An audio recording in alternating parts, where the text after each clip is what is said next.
Oke, Assalamualaikum warahmatullahi wabarakatuh. Selamat datang di webinar Neusia Open Building Designer.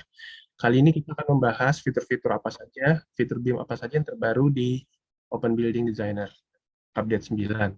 Ya. Nah, ada beberapa perbaikan, ya, terutama mungkin buat teman rekan-rekan yang sudah pakai Open Building Designer atau sebelumnya namanya tuh bukan Open Building, ya, tapi namanya EcoSim. Nah, dari Bentley System. Jadi kalau rekan-rekan yang tahu Revit dari Autodesk atau Archicad dari Graphisoft atau Allplan atau mungkin lagi Asline XP. Nah, Bentley punya eh, teknologi BIM sendiri, yaitu namanya EcoSim dulunya, sekarang namanya Open Building Designer. Dan sekarang eh, kali ini di Connect Edition sudah sampai di update 9. Ya. Nama saya Rizky, kita jadi di sini akan membawakan presentasi untuk webinar kali ini. Ya. Eh, kita mungkin tidak akan lama karena pembahasannya sudah update-nya juga sudah saya susun, jadi pembahasan mungkin tidak akan lama. Nanti di akhir sesi akan saya buka sesi tanya jawab ya. Untuk pertanyaan, kalau misalnya mau ditanyakan bisa langsung diketik di kolom chat ya. Eh, Nanti akan beberapa saya jawab. Kalaupun tidak semua sempat terjawab, nanti kita akan broadcast untuk broadcast email aja jawaban-jawaban dari pertanyaan yang diajukan di kolom chat. Seperti itu ya. Oke.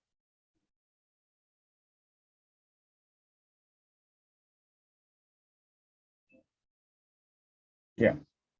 Nah, tema utama kita kali ini itu di update 9, fitur-fitur barunya itu kita bisa kategorikan menjadi 3 kelompok.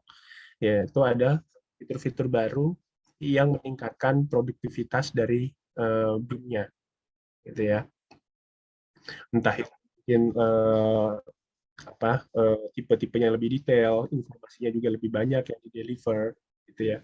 Kemudian yang kedua, providing interoperability. Ya, jadi untuk nanti ada yang namanya ITIN Synchronizer, ya itu kita bisa langsung komunikasi dengan disiplin yang lain, ya, software-software lain. Jadi mungkin untuk sekedar pengetahuan bahwa di Bentley System punya beberapa software, ya misalnya mungkin yang familiar aja ya saya sebutkan itu StatPros ya atau Open Plan.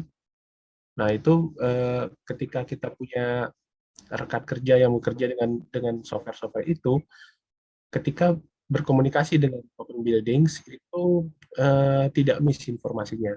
Itu akan melalui satu satu platform namanya iTwin Synchronizer. Nah, di update 9 ini dia sudah bisa berkolaborasi di situ. Nah, kemudian yang ketiga, building foundation for real digital twin. Ya, jadi eh, fondasi untuk pembuatan digital twin itu lebih diperkuat lagi, gitu ya. Ya, jadi mungkin informasinya lebih banyak. Jadi kalau advancing BIM productivity ini sebenarnya lebih banyak mengotomasi banyak hal gitu ya. Yang misalnya kita dalam membuat pemodelan mekanikal contohnya, untuk membuat penghubung itu yang tadinya manual sekarang serba otomatis. Jadi di situ ada AI-nya juga sebetulnya ya. Jadi alur kerjanya bisa lebih singkat gitu. Jadi ini tiga tema utama untuk pembaruan di update 9 ini. Gitu. Kalau suara saya tidak terdengar, ini saya buka kolom chat ya. Biar,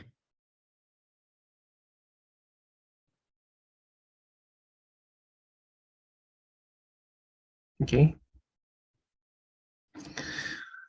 Nanti kalau ada gangguan patah-patah atau mungkin ada yang terhalang sesuatu, bisa apa namanya? Bisa di komen aja langsung di kolom chat. Oke.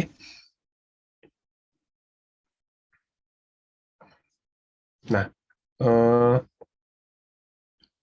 pembahasan ini kita akan bagi ya dalam beberapa disiplin. Jadi yang pertama ada update secara umum ya, update-nya secara umum. Kemudian kita bahas juga ada update di bidang arsitekturnya, di bidang struktur, mekanikal, kemudian energi simulator, dan generatif komponen. Ya, nanti kita akan bahas satu-satu. Oke. Nah, ya, secara general sekarang Open Building Designer sudah punya dark mode. Ya, dark mode sudah disediakan. Ini kalau teman-teman tahu MicroStation ya, juga dari Bentley, itu udah duluan dia untuk dark mode-nya. Ya, tapi building baru dirilis update 9. Ya. Nah, sehingga nanti mungkin user bisa lebih lebih tahan berlama-lama depan depan komputer gitu ya, karena kalau dark lebih enak aja. Ya. Nah, kemudian dia juga bisa berkolaborasi dengan Revit 2022. Ya, jadi kalau punya teman yang bekerja dengan Revit Family, RFA file, RFA itu bisa dibaca langsung di Open Building Designer gitu ya, bisa langsung import gitu.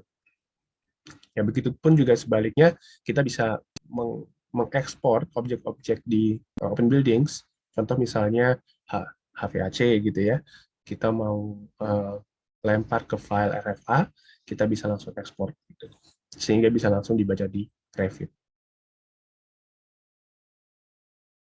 Oke. Nah, di sini melalui platform yang namanya Bentley RFA Interpreter Wizard.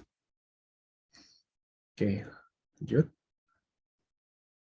Nah, kemudian untuk pembacaan IFC juga ada peningkatan. Jadi kalau kita lihat di sini, eh, ketika kita ekspor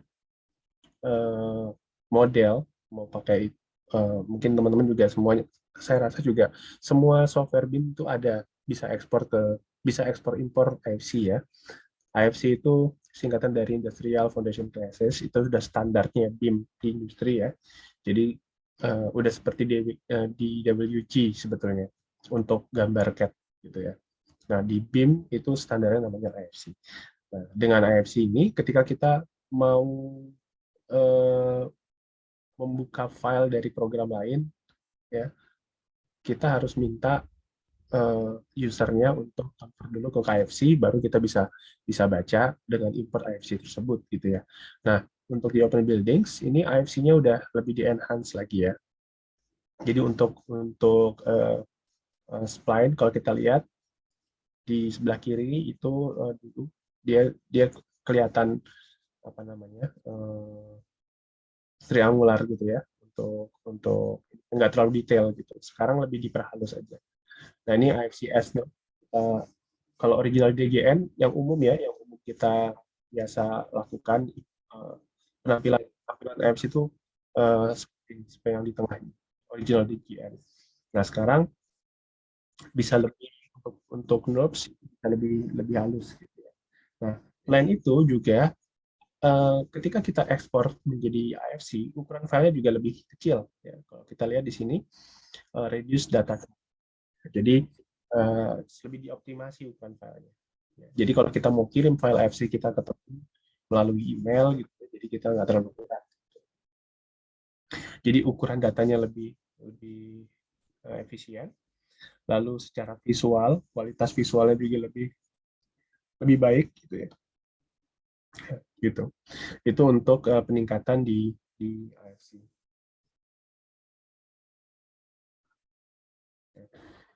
Nah, akan ada pengaruhnya ya di sini kalau kita lihat di sebelah kiri bawah ini yang merah itu model lama ya, IFC yang lama, yang hijau itu yang baru ya. Nah, kalau kita lihat di sini yang lama itu IFC-nya tidak merepresentasikan model secara akurat. Ya, terutama kalau kita ingin melakukan analisis clash detection. Nah, sebetulnya jadi clash detection itu ini mungkin secara umum pengertiannya adalah bagaimana mengecek setiap komponen komponen bangunan itu bisa berkoneksi dengan secara benar gitu ya. Nah, secara benar itu ada dua. Apakah dia berpotongan atau intersection ya, clash, atau dia ada gap gitu. Jadi namanya clash itu belum tentu yang berpotongan. Dia kadang-kadang kita kita perlu yang harusnya tidak ada gap itu jadi ada gap. Nah, itu juga termasuk salah satu error di clash detection gitu. Nah, dengan AFC yang lama itu ya kalau kita lihat yang merah ini kan tidak apa ada gap gitu ya. Padahal dia sebenarnya udah benar gitu. Nah, itu salah satu contoh aja. Oke, mungkin kita lanjutkan dulu aja untuk yang lain.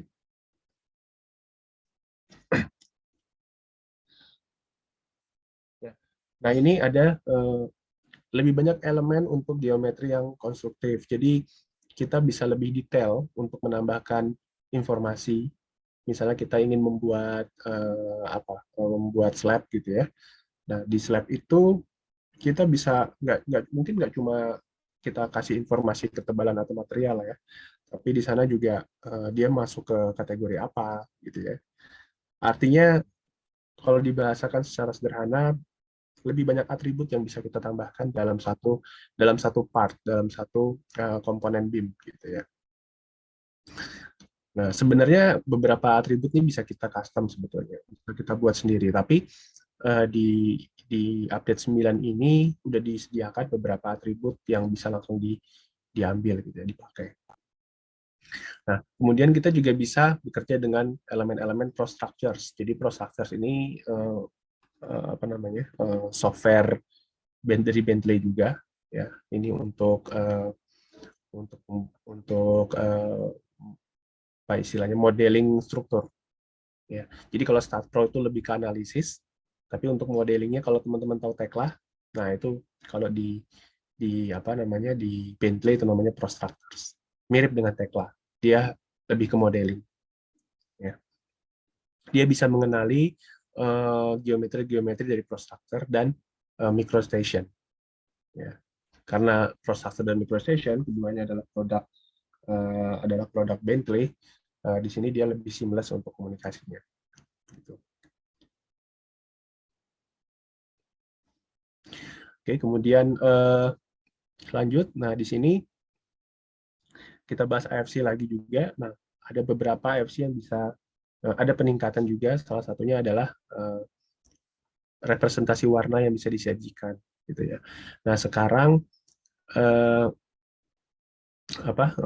udah AFC 4 ini sudah bisa menyajikan multi warna, gitu ya. Jadi kalau apa namanya kalau AFC 2x3 ini cuma bisa satu warna, nah di AFC 4 ya kita bisa ekspor ke AFC 4 juga yang bisa merepresentasikan lebih banyak warna. Artinya apa? Ketika kita bisa menyajikan dengan lebih banyak warna, kita membahasakan juga lebih gampang. Tapi kalau satu warna itu kita agak sulit mengkategorikan, misalnya dinding kita misalnya dinding gitu ya. Nah, dinding itu mungkin ada macam-macam gitu ya. Dinding ada yang dinding beton, ada yang dinding gypsum. Nah, ketika dia diekspor ke AFC 2x3, dia dianggap satu warna semua. Tapi dengan adanya AFC 4 itu bisa lebih representasinya bisa lebih kaya gitu ya. Ya. Lalu untuk curtain wall juga ada peningkatan. Nah, jadi di curtain wall itu kan juga mungkin ada elemen-elemen pembangunnya ya, seperti misalnya frame-nya ya. Nah, ada banyak hal yang lebih customize aja sih sebenarnya gitu ya. Jadi lebih detail, kita bisa bisa bisa spesifikkan curtain wall dengan lebih akurat gitu. Lalu ada di update 9 ini juga ada semacam family baru namanya compound slab. Jadi compound slab itu pelat slab yang mempunyai beberapa lapisan gitu ya. Jadi kita nggak cuma bisa menentukan ketebalan setiap lapisan, jadi tapi juga materialnya apa. Gitu. Ya, oke. Coba kita bahas dulu general update ini dark mode. Jadi kita bisa setting di bagian preferences untuk dark mode-nya. Nah, ini tampilan dark mode kira-kira seperti ini. Sorry. Ya, di bagian preferences. Ya.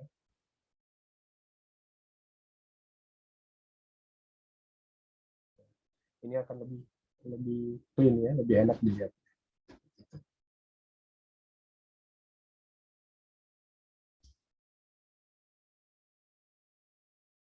Oke, lanjut. Nah, di sini ada juga level mapping utility. Nah, jadi setiap setiap part, setiap bagian eh, di Open Building Designer kita bisa tentukan family-nya ya seperti itu. Lalu partnya di ya artinya kita bisa bisa langsung mungkin kalau yang pernah pakai pakai SketchUp kita bisa tentukan layer berapa dan outliner-nya di mana gitu ya. Jadi lebih bisa terorganize gitu. Nah, di sini contohnya misalnya kita membuat suatu dinding gitu ya. Dan kemudian kita buka part utilities di sini. Ya, kita masukkan dinding ini dinding jenis apa. Misalnya masuk family wall extension, wall exterior, ya levelnya itu mungkin lebih ke materialnya misalnya seperti itu. Jadi bisa langsung di mapping. Oke, kemudian ada peningkatan produktivitas juga secara umum. Tadi sudah saya mention sebetulnya saya jelaskan untuk tampilan AFC-nya, AFC ekspornya dan dari sisi visualnya juga lebih baik gitu ya. Dari sisi ukuran file juga lebih lebih efisien ya. Kemudian ada peningkatan di curtain wall dan EFC relocation tools. Oke, kita langsung lanjut ke update di bidang disiplin arsitektur. Ya. Nah, ini ada program manager. Jadi program manager ini ya biasanya kan seorang arsitek itu dia akan melisting ya ruangan apa aja sih yang diperlukan sebenarnya oleh owner ini. Jadi kita ketemu ownernya, kita tanyain, Pak, kira-kira butuh ruangan apa aja gitu ya.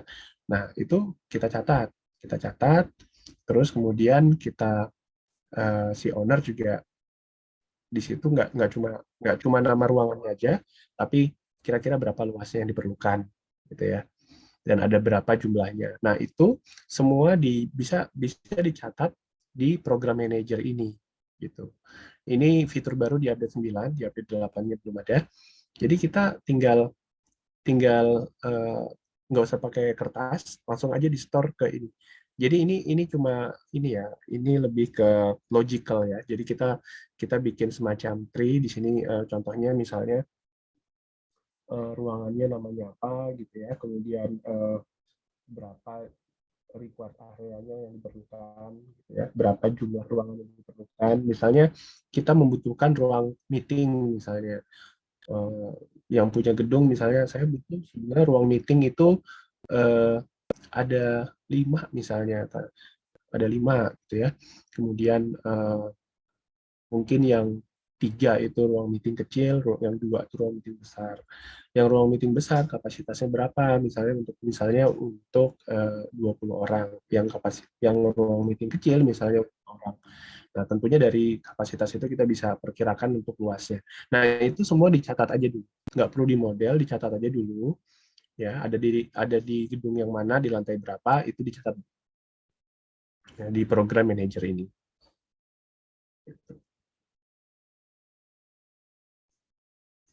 Nah, kemudian eh, setelah itu nanti ruangan-ruangan yang sudah di-store ke program manager tadi, itu bisa kita langsung drag aja.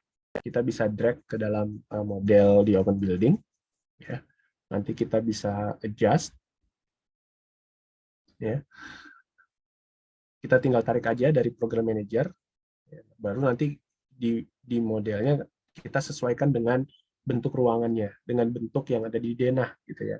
Sehingga nanti kita nggak akan miss nih. Biasanya nih ditentukan misalnya ruang meeting 5. Tapi ternyata dalam dalam desain itu kurang gitu, 4. Misalnya cuma 4 gitu ya. Atau misalnya salah, misalnya dibutuhin ruang meeting besar itu 2 dan ruang meeting kecil 3 tapi kebalik gitu ya. Ruang meeting kecil yang 2, ruang meeting besar yang 3. Nah, kesalahan-kesalahan itu bisa di zero-kan dengan program manager ini. Karena nanti si program akan memberitahu bahwa ruangan ini belum terassign gitu ya. Ada ruangan yang belum masuk ke dalam perencanaan. Seperti itu. Nah, kemudian juga kita bisa membandingkan perbedaan antara rencana dengan actual itu nantinya. Misalnya berapa sih yang direncanakan, lalu berapa actualnya. Nah, si program manager juga akan membuat semacam perbandingan di sana. Ini contohnya, dia langsung menghitung berapa luas ruangan. Ya. Jadi pada saat kita membuat ruangan di Open Building Designer,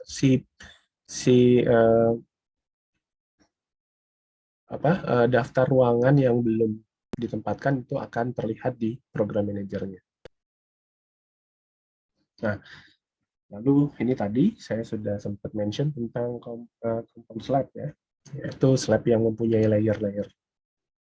Jadi ini slab campuran lah istilahnya. Ya, dulu sebelum ini namanya triforma, bukan compound. Triforma slab istilahnya. Sekarang diganti namanya istilahnya jadi compound slab. Ya. Jadi compound slab ini memungkinkan user untuk membuat slab dengan beberapa lapisan gitu.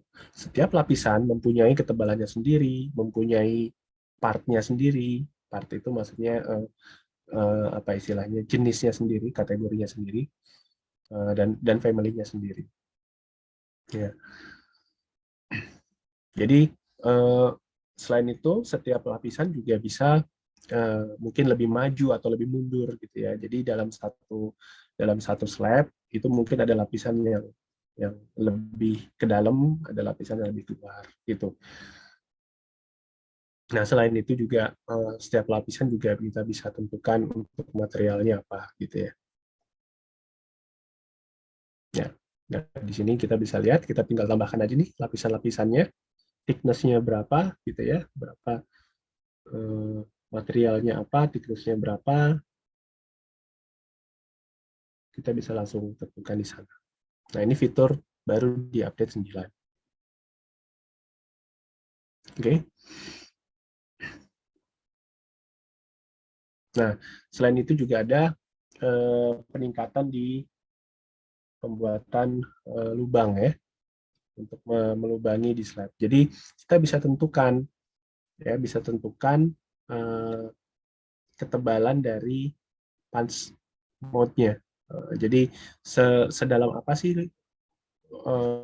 lubang yang akan kita buat gitu ya. Dan profil dari lubang ini bisa kita pindahkan juga, kita bisa move gitu. Kalau move ini sebenarnya fitur ini sudah ada sih sebenarnya di versi sebelumnya. Gitu. Cuma karena ada kategori slab yang baru yaitu compound slab.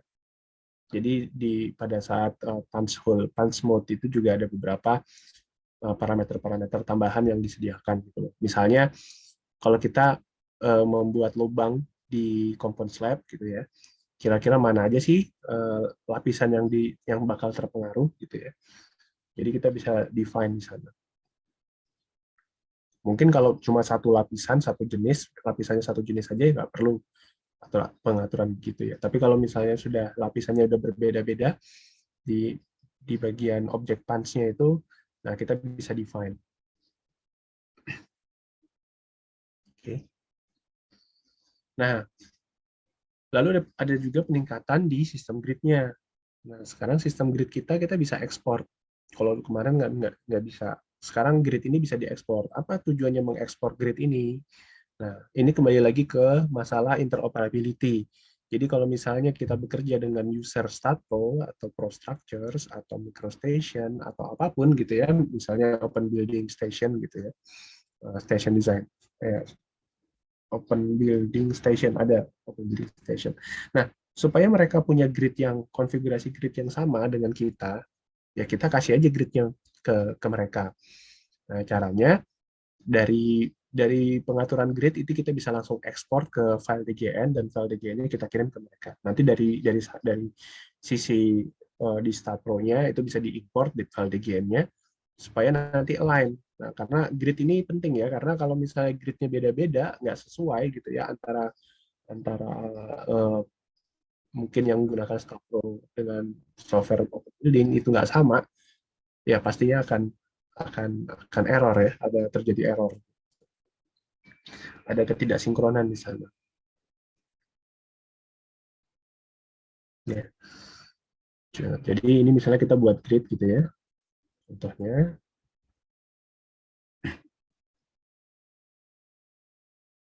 Ya, ini kita buat dulu gridnya. Nah, ini jadi seperti ini. Ya. Kemudian kita bisa ekspor.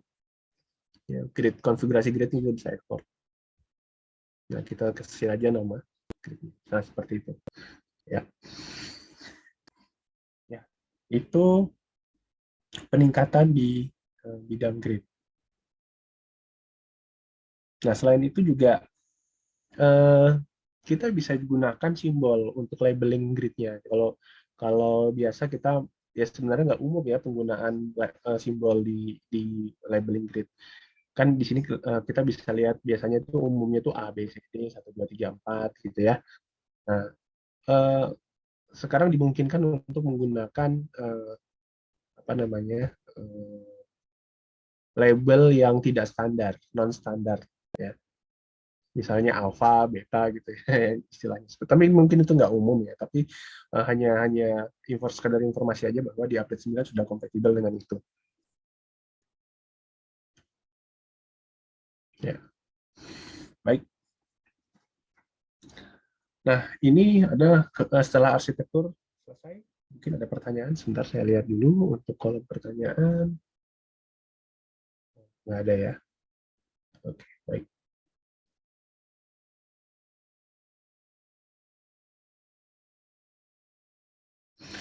Ya, ini beberapa peningkatan di bidang strukturnya.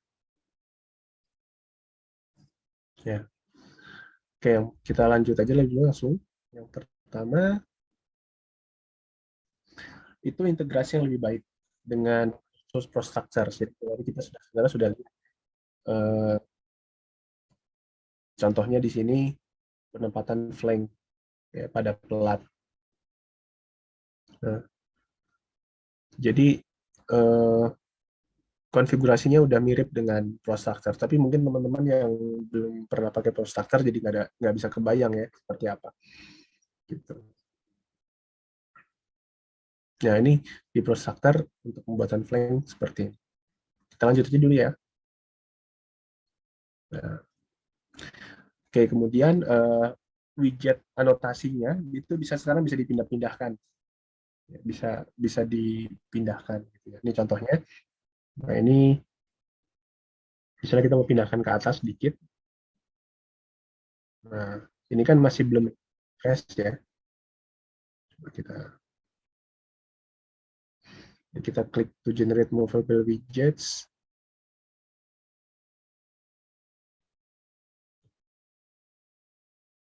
Nah gitu ya. Jadi kita harus aktifkan dulu fitur widgetsnya sehingga bisa lebih rapi aja nanti untuk labeling. Oke lanjut. Nah, ini integrasi dengan iTunes Analytical Synchronizer. Jadi kalau misalnya kita punya bentuk struktur gitu ya, bentuk struktur di apa di open building ya, di open building kan bisa modeling structure sebetulnya. Cuma mungkin nggak terlalu detail ininya ya. Nah, dan kita bekerja dengan rekan yang bekerja dengan Stat Pro misalnya. Nah, uh, apa?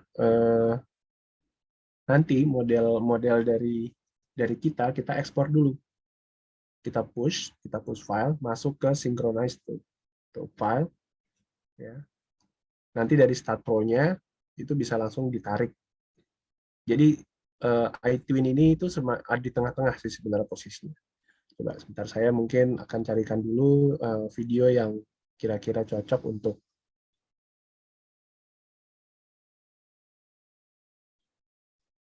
Nah, ini bisa dilihat ya.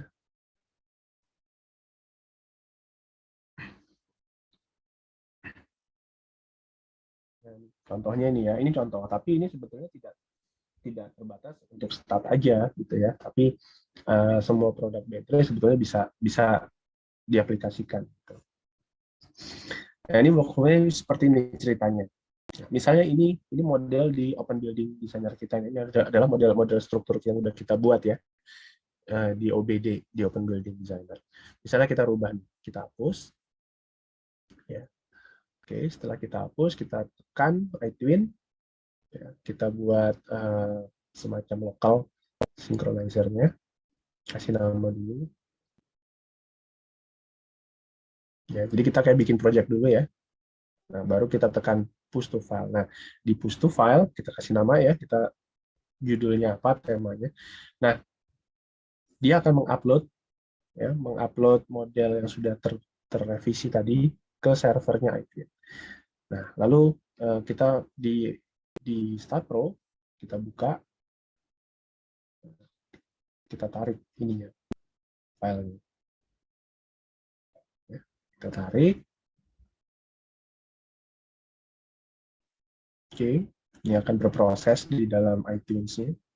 Nah, kira-kira seperti ini. Nah, ya nanti model sudah ditarik, misalnya kita edit ya, di Start Pro-nya kita edit gitu ya. Misalnya kita lakukan perubahan,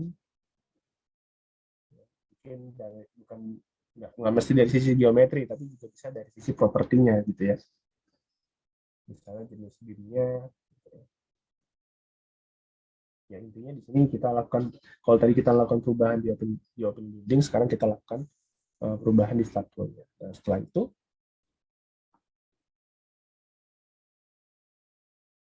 ini masih di Start Pro posisinya, kita rubah dulu ininya, profil dari strukturnya misalnya.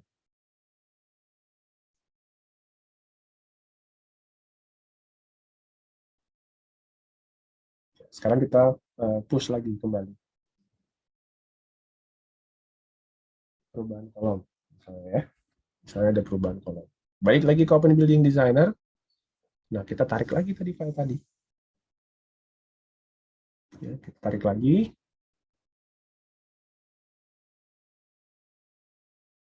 ya, seperti itu. Jadi iTwin ini semacam jembatannya aja untuk supaya tidak untuk mengurangi error dari miskom antara dua software. Intinya seperti itu sih. Oke, jelas ya.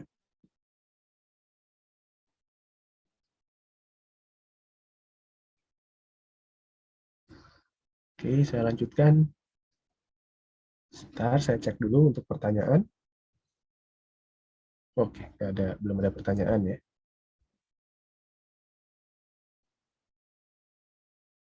Ya, oke, saya teruskan. Kita lanjutkan ke update di mechanical.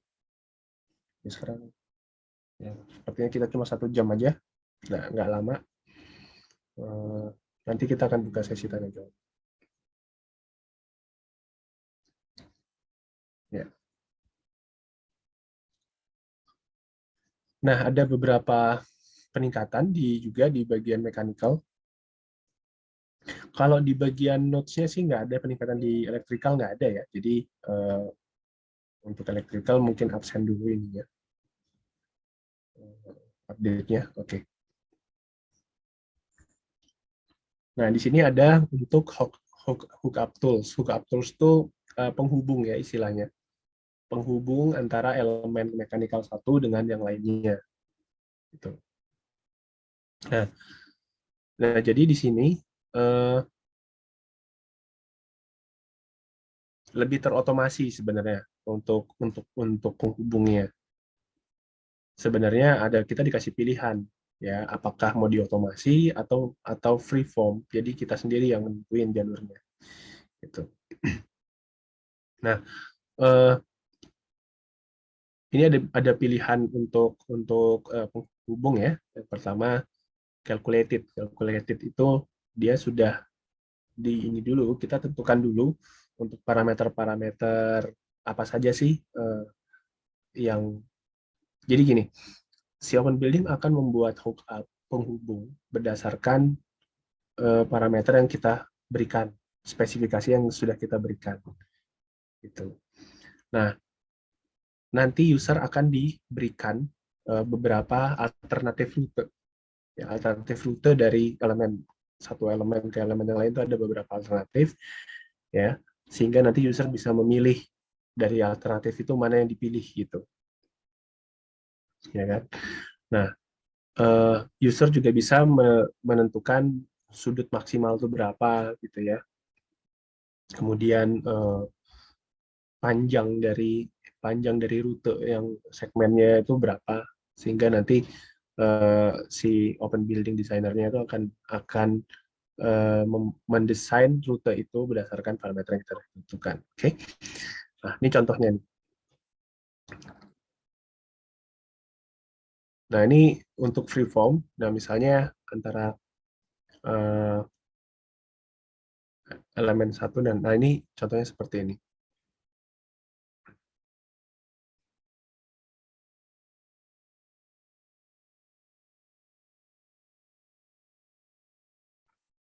Nah jadi otomatis ya, kita tidak perlu modeling manual untuk penghubungnya.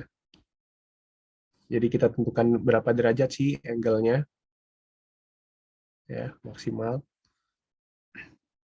ya seperti itu aja. Oke, ini contoh lagi yang lain yang lebih kompleks. Nah, kalau yang tadi ini eh, satu-satu ini ya, satu-satu gitu ya. Kita juga bisa multiple elemen kita pilih dulu ya. Nah, ini juga bisa. Jadi nggak mesti satu aja satu elemen yang diotomasi, tapi bisa lebih dari satu. Nah, ini ya kira-kira seperti itu.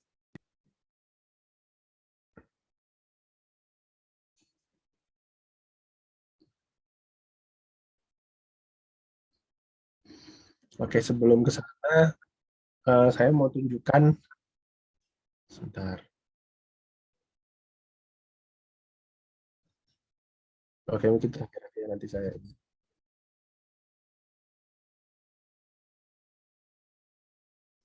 Oke, content creator. Nah, kalau ini fitur baru di update 9. Jadi content creator itu kita melisting ya komponen-komponen mekanikal apa aja sih yang bakal ada di model kita.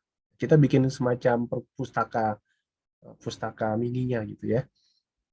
Misalnya pompa gitu ya, kita tambahkan. Jadi kalau eh, kita listing dulu aja di content creator ini. Sehingga nanti pada saat desain kita tinggal drag and drop aja ininya. Ini contohnya sudah ditentukan kan? Nah, tinggal kita taruh aja dari content creator list. Nah, ini kita bikin dulu ya. Kategorinya apa? Coba tar, maaf, maaf.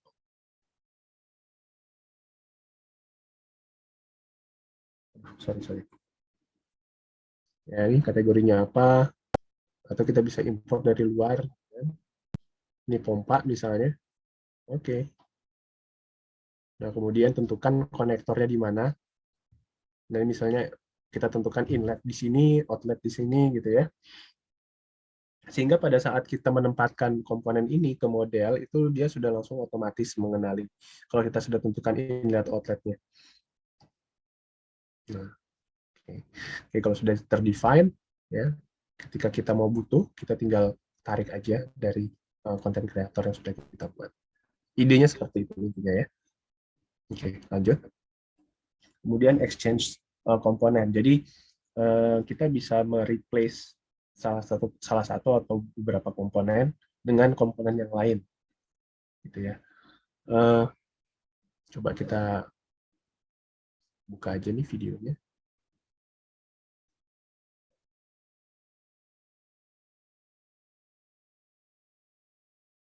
Oke, ini contoh aja ya.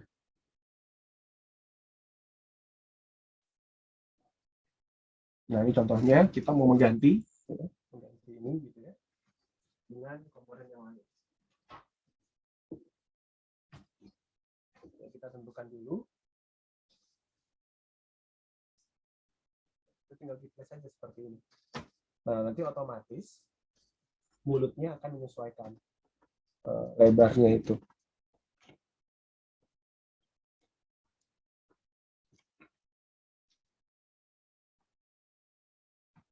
Kira-kira idenya seperti itu. Nah, tetapi kadang tidak penuh otomatis ya, ada beberapa komponen lain yang mesti kita custom gitu ya. Kita benerin lagi. Jadi nggak perlu di delete, kemudian kita cari-cari lagi, kita tempelin lagi juga.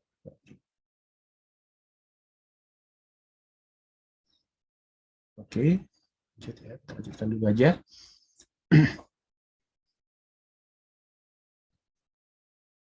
Nah, ya kita bisa membuat copy dari mechanical komponen yang sudah ada. Jadi ketika ketika kita right klik kanan gitu ya, klik kanan di komponennya, nanti ada pilihan mau di move aja atau dibuat kopinya gitu ya. Kalau yang sebelumnya di update 8 dan sebelumnya ketika kita klik kanan itu cuma bisa move aja. Tapi di update 9 itu kita ada dikasih pilihan untuk membuat copy. Jadi aslinya tetap ditinggalkan di sana. Nah, untuk mengcopy juga kita ada beberapa parameter yang bisa kita input ya, misalnya jumlah kopinya berapa, kemudian jarak jarak kopi dari satu member ke dari satu elemen ke elemen lain itu jaraknya berapa, kita bisa bisa inputkan di sana. Nah, ini contohnya. Oke.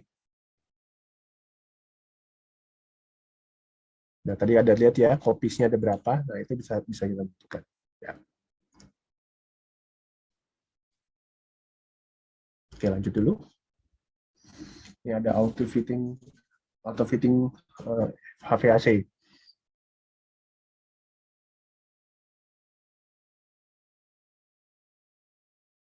Nah, jadi biasanya ini eh, berguna untuk cross ya, untuk fitting-fitting yang saling bersilangan gitu. Ada beberapa pilihan sebetulnya yang bisa kita pilih. Jenis cross fitting ya, yang bisa kita pilih di sana.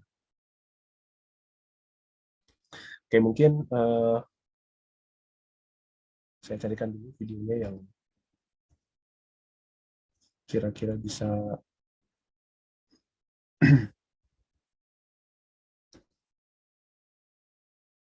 Nah, ini contohnya.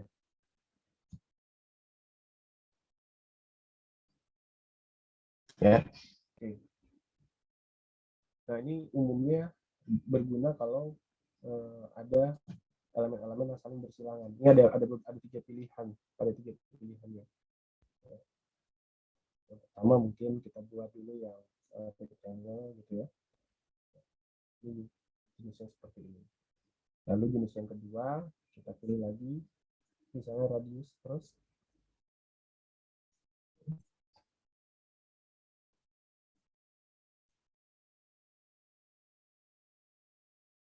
Jadi persimpangan ini otomatis termodel ya.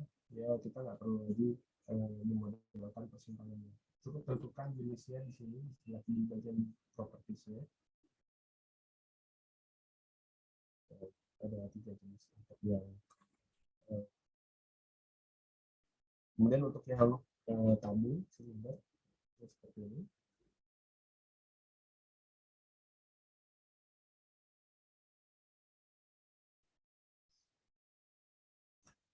Nah, ini untuk mekanikalnya sebenarnya trainingnya mau kita buka ya dari kemarin, cuma ada beberapa persyaratan yang belum selesai sebetulnya.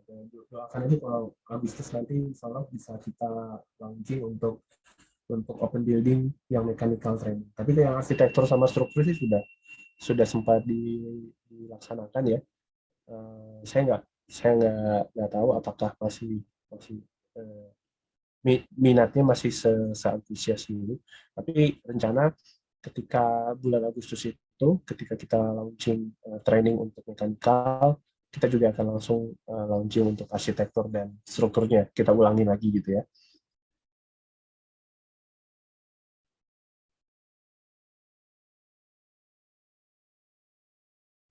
Kalau teman-teman biasa training BIM itu pasti kalau nggak arsitektur, struktur gitu kan ya. Padahal sebenarnya mekanikal juga penting sebetulnya. Gitu. Oke, kita lanjut dulu aja, mengejar waktu.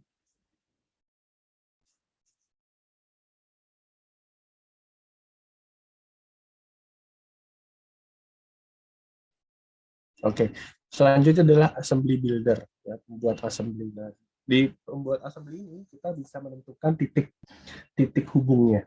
Ya. Jadi kita nggak perlu menempatkan manual. Ini contohnya nih sederhana aja ya, ada meja dan kursi, gitu ya. Nah, mau kita gabungkan gitu. Nah, kita cukup ini contohnya set.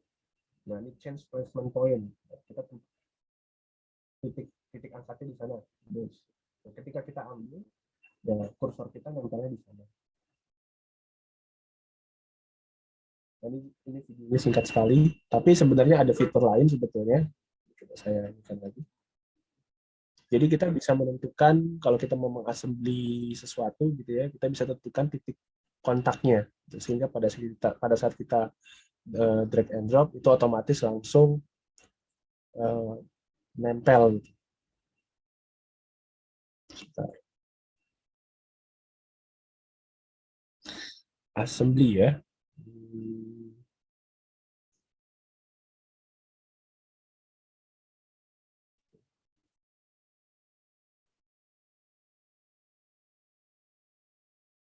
Data reporting masih sama Pak.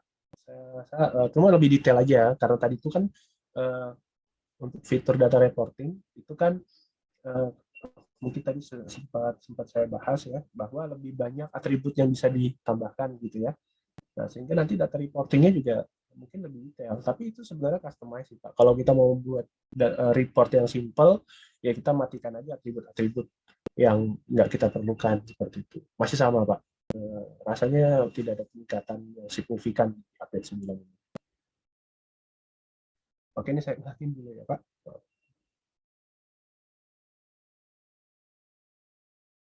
Nah, nah ini untuk assembly. Jadi kita bisa menentukan uh, placement point ya. Jadi misalnya ya,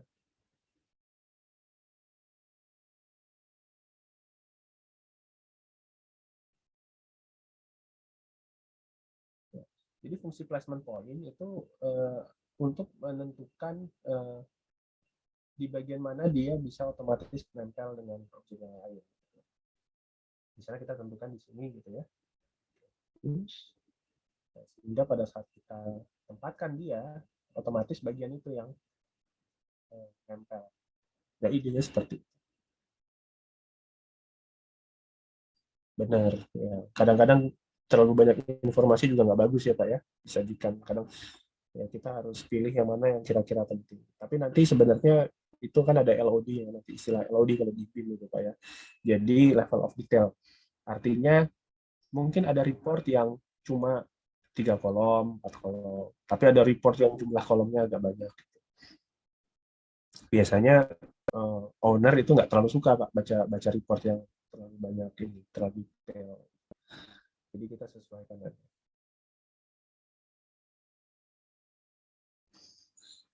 Oke, kita lanjut dulu, Pak. Sudah jam 5, sedikit lagi.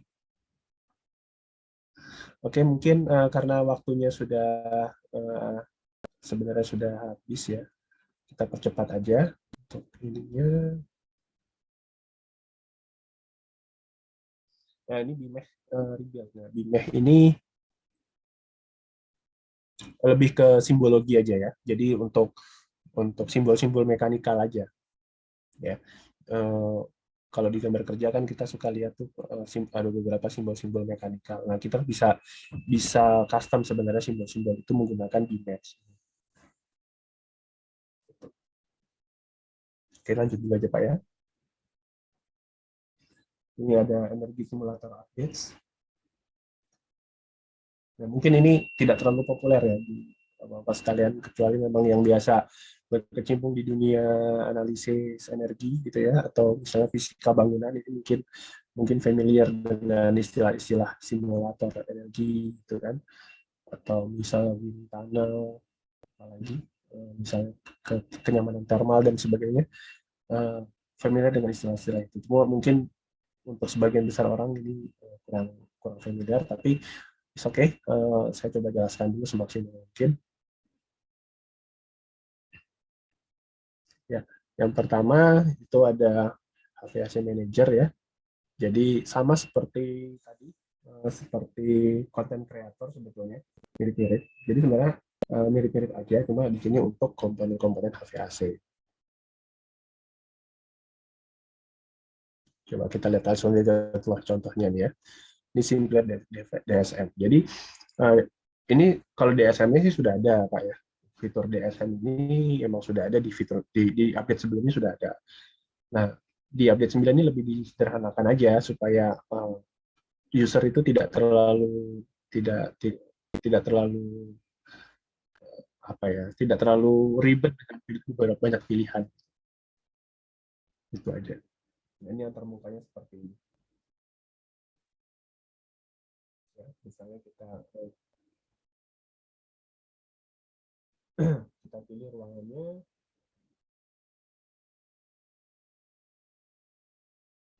kita pilih jenis tipe sistem otomatis. Ya, lanjut dulu aja Pak. Nah, lalu ada peningkatan di modeler atap. Untuk pemodelan atap juga lebih ditingkatkan.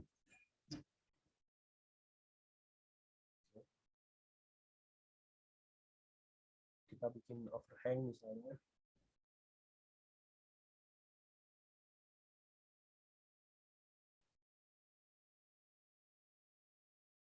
Ya, jadi di sini ada pilihan untuk menentukan kalau di atap itu kan sebenarnya atap itu ada beberapa tipe ya. Kalau kita eh, tahu tentang atap gitu ya, ada beberapa atap dan kita bisa tentukan ini bagian atap atau bagian ceiling gitu ya. Kita bisa supaya tidak ada error di sana. Dan ini kita bisa ada pilihan untuk false ceiling under the roof gitu. Karena itu akan berpengaruh ke hasil simulasinya, simulasi energinya. Ketika ketika bagian dalam itu dihitung sebagai komponen penyerap material juga tentunya akan ada error di sana. Kalau di bagian dalam ceiling itu kan sebenarnya tidak langsung terkena sinar matahari ya, Pak ya. Jadi kalau itu dianggap dianggap atap juga, berarti itu ada semacam kesalahan input. Gitu. Di analisis energi itu biasanya akan dulu material-material yang menyerap energi matahari dan koefisiennya berapa. Kalau kita misalnya tidak tentukan bagian mana yang terekspos, bagian mana yang tidak terekspos panas, itu tentunya akan berpengaruh di hasil akurasi. Oke, lanjut. Ya, ini eh, apa peningkatan di part L. Ini sih lebih kalau di Indonesia mungkin nggak kepake. Jadi kita skip aja. Ini biasanya biasanya ada di bagian Irlandia sana itu. komponen yang kepakai. Kita skip aja dulu, Pak. Oke, generatif komponen ya. Jadi generatif komponen ini lebih ke konseptual model untuk arsitektur biasanya, konseptual. Jadi kita bisa membuat bentuk dengan mengubah parameter atau model parametrik lah, komponen parametrik gitu ya, parametrik arsitektur istilahnya. Nah, ada juga yang membuat istilah namanya arsitektur komputasi. Gitu.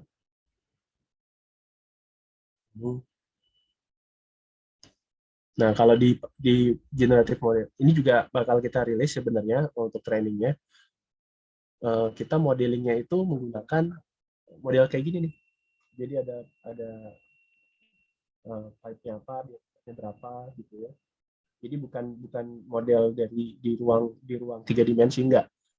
Tapi berupa diagram gini kita modelingnya. Ini insya Allah kita akan launching juga untuk pelatihannya seperti apa. Jadi kalau yang familiar dengan Grasshopper ya mungkin nggak akan kesulitan ya untuk menggunakan fitur generative component di Open Building. Nah, ini ada beberapa fitur baru, yaitu titik pipa, misalnya berdasarkan titik gitu ya. Lalu ada lagi, saya next aja, route by points. Jadi kita tentukan aja rutenya, ya. Nanti di sini langsung muncul ya. Route by points. Dari titik-titik yang sudah kita tentukan, akan dibuat rutenya. Nah, seperti itu.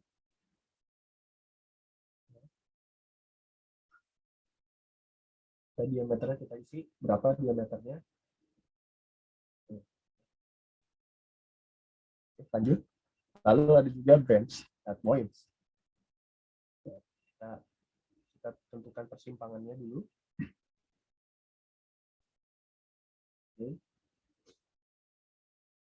Kita pilih pipe.branch at point. Lalu kita konektornya kita hubungkan ke sana, dan otomatis dianggap sebagai branch. Karena kalau tidak, ini nanti dia akan melanjutkan titik yang terakhir, titik yang ketiga tadi. Diameter juga bisa kita tentukan di sana. Ya, kita lanjut dua slide lagi. Ini ada valve at points, kita bisa memasang pompa di sana. Titiknya di mana?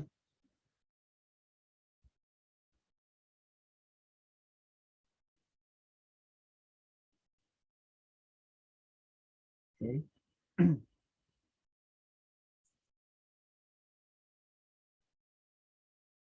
Nah, itu langsung muncul valve di sana. Oke. Nah, yang lain-lainnya itu ada parametric cell node, parametric variable node, ya. Lalu teknik-teknik untuk penempatan titik. Mungkin ini generative komponen mungkin nggak terlalu familiar, ya. Tapi sekedar pengetahuan aja bahwa ada beberapa peningkatan di sana. Coba saya baca pertanyaan lagi.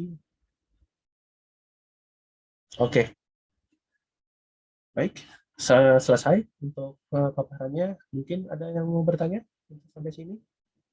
Terserah mau disiplin yang mana aja, bisa bertanya. Untuk elektrikal sementara kayaknya absen ya. Untuk elektrikal ada absen di update-nya. Ya. Jadi rencana kita di bulan Agustus itu akan ada launching untuk open building dan lebih ke akreditasi sebetulnya. Karena di Neosia itu kan sebetulnya kita lebih menekankan ya ilmunya kita tekankan, tapi tidak cuma ilmunya, tentunya juga akreditasi. Ya, jadi contoh misalnya untuk akreditasi di Open Building ini cukup lengkap modulnya ya, untuk modulnya cukup lengkap, akreditasinya juga cukup lengkap, kelimanya itu ada. Jadi ada yang namanya akreditasi master. Nah, untuk mendapatkan akreditasi master, itu kita harus lulus semua jenis akreditasi setiap disiplin. Coba ya, saya buka dulu linknya.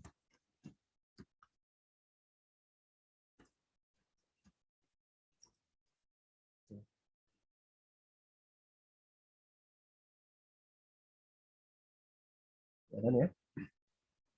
Nah, untuk open building ini cukup berat ya. Jadi ada yang di arsitektur, di basic arsitektur modeling, open building. Lalu ada yang mekanikal, kemudian ada yang elektrikal, ada dari komponen computational design itu dari komponen sama. Ya. Dan ada lagi yang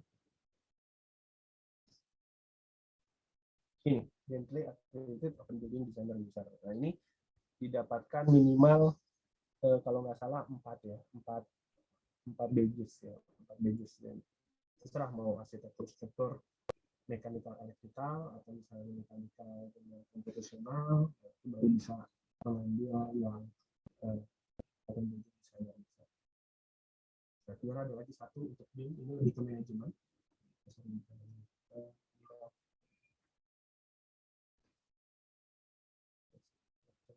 Ini terus tidak, oh nggak ada. Oh ya, berarti juga. Berarti yang masternya cuma yang dimaksud master itu yang ini. Kalau dulu ada sih sebenarnya BJS untuk yang manajemen. Jadi BIM itu kan nggak cuma 3 dimensi terus informasi, tapi juga ada ininya ya, juga ada manajemen toolsnya di sana gitu. Nah, kalau dulu sempat ada, tapi kayaknya sekarang udah take out karena sebenarnya manajemen tool itu sudah embed dengan masing-masing disiplin gitu, jadi dihilangkan. Oke, sampai sini mungkin ada pertanyaan lain. Oke, kalau tidak ada, silahkan untuk pertanyaan lebih lanjut bisa ke software@indonesia.tc.com. Ya, kita menyediakan training untuk open building ini. Kita menyediakan 3 hal. Yang pertama training, yang kedua sertifikasinya, yang ketiga adalah lisensinya. Jadi kalau ada yang perlu lisensi, silakan menghubungi Indonesia. Baik, kalau tidak ini saya stop untuk recordingnya, saya cukupkan.